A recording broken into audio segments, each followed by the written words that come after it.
দেশের বাইরে আমার কোনো ঠিকানা নেই, এটাই হলো আমার ঠিকানা।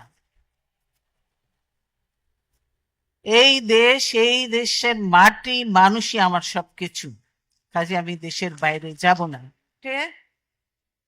দেশের এত সমস্যা, এই কোনো সমস্যা নিয়ে আলোচনা হয়। দেশে শুধু গালি গালাজ, পার্লামেন্টে গালি গালাজ এড়িয়ে, আমরা পার্লামেন্টে নেই, কোথাও নেই, কিন্তু শুধু পার্লামেন্টে খালেদা জিয়া, তারেক রহমান আর জিয়াউর রহমানের নিয়ে চলছে, তাদের যত গালি গালাজ আমাদের ইয়ে করছে। হ্যাঁ, এইটা এইটা হলো তাদের কাজ। পার্লামেন্টে কোনো কিছু হয় না, কাজে এই অবৈধ পার্লামেন্টে আমরা জানি, এই অবৈধ পার্লামেন্টে যত কিছু আইনি পাশ করুক, সত্যিকারের নিয়মতান্ত্রিক নির্বাচন হয়ে জনগণের সরকার আসলে কখনোই এই আইনগুলি কার্যকর হবে না। কারণ যে অবৈধ পার্লামেন্টের আইন এগুলি কার্যকর হতে পারে না।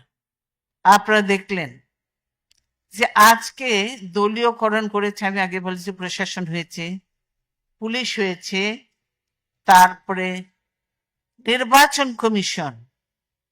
এই নির্বাচন কমিশন পুরো দলীয়করণ, সব দলের লোকজনকে বসেছে। কাজে এই নির্বাচন কমিশনের অধীনে কোনো নির্বাচন কি সুষ্ঠু হবে? হবে না।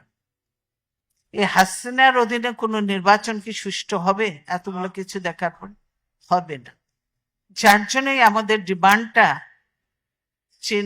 আমরা নির্দলীয় যে নাইব, আমরা বললাম নিরপেক্ষ সরকারের অধীনে নির্বাচন হতে হবে, হাসিনার অধীনে হলে হবে না। আর নির্বাচন কমিশনকে পুনর্গঠন করতেই হবে, কমপ্লিট। পুনর্গঠন না করলে এই নির্বাচন করা, এই রকিবউদ্দিন আর হামিদুদ্দিন থেকে দিয়ে পার্লামেন্ট নির্বাচন করা সম্ভব নয়। সেজন্যই এগুলি প্রয়োজন। দেশ আজ গণতন্ত্রহীন অবস্থায়, যার জন্য দেশে এইসব ঘটনা ঘটছে, একের পর এক যে ঘটনা ঘটছে, এই গণতন্ত্রহীন অবস্থায়।